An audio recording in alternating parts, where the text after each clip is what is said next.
Don Peppe, insomma, qui si dice che siete nato nel 1905, però c'è molta gente che non ci crede, non potete avere davvero 106 anni.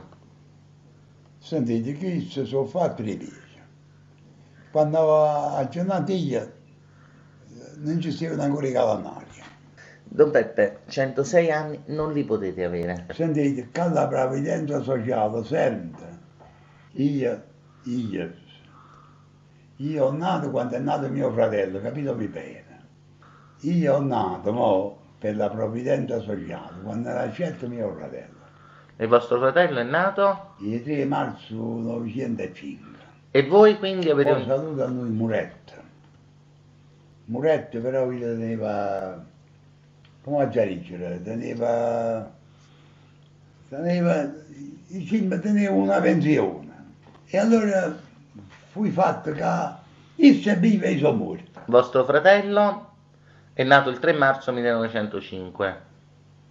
Ho nato io il 3 marzo 1905, ho nato io per la previdenza sociale. Quindi non siete nato proprio il 3 marzo 1905. Coppa la pensione sono nato il 3 marzo 2005. Ah, Coppa la pensione. quindi avete...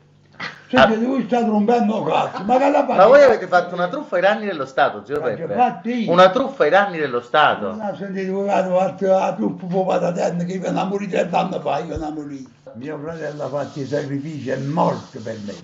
È morto per me, sì, è morto.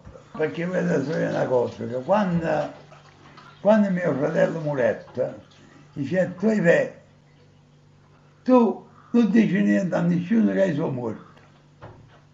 Dici che sei morto tu. E così fui detto.